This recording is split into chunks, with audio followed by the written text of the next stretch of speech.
Hi everyone and welcome to Grounded 2. As you progress the story and work through the Art of War mission, you will be tasked with building 2 spike strips. As soon as you do so, an ORC raid starts against you and they will keep repeating every few in-game days, causing frustration and irritation to many players. But they do not have to. First of all, since the raids do not start until you complete the spike strips, you can actually delay their beginning indefinitely. This will lock you out of the mission completion, but it does not stop you from actually progressing anything else in the game. You can still go ahead and hack the transmitters, make your way to the network center, beat the final boss and collect all secret items. But, as attractive as it sounds, suppressing the raids may not be the best course of action, since they are actually the only repeatable source of raw science in the current release of the game and provide valuable resources as well as possibility to earn gold cards for orc creatures. So instead of avoiding the raids, we'll make them as easy as possible. Probably the most important thing to know about the raids in Grounded 2 is that they are targeted at you rather than at your base as it was in Grounded 1. In fact, even if you take a fight at your base, the enemies do not actively target your buildings and only damage them accidentally as part of the attack on you. And since you are the target, you have the luxury of choosing the battleground. You can do it anywhere, but a good battle location has certain common features. It's an open, relatively flat area with good visibility on all approaches and absence of other hostile creatures that could interfere with your fight. An example of great battleground like this is a spot by the ceremony pamphlet in the starting area.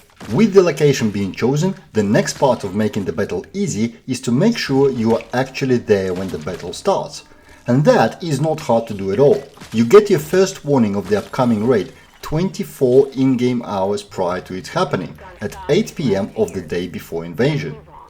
Your next warning happens 12 hours before the fight at 8 AM on the day, and the last warning is at 6 PM, 2 hours before the fight.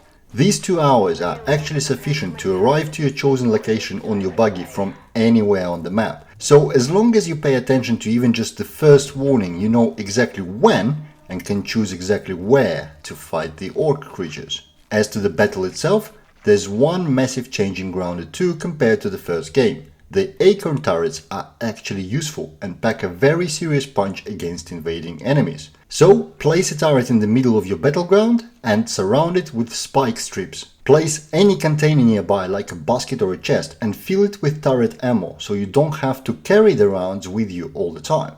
Then, a few minutes before the battle starts, hop into the turret and wait for the enemies to appear. All smaller enemies like Weaver Juniors or Red Ant Soldiers die from a single hit of a basic pebble round.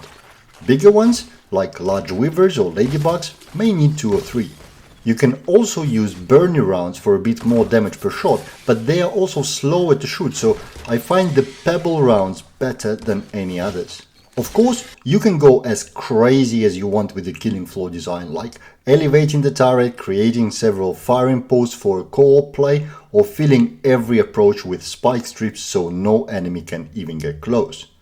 A quick hint, if you play in third person, switch to the first person perspective before hopping into the turret. It's much easier to aim and shoot like this, and for some reason, perspective change does not work when you are already manning the gun. With this, any orc raid coming at you will be over in a matter of seconds, and you'll never have to worry about dying to it or getting some damage to your base. You can also force the raids to stop completely by completing the mixer event, but that is a topic for another video. Hope this was helpful, thank you for watching and I'll see you in the next one.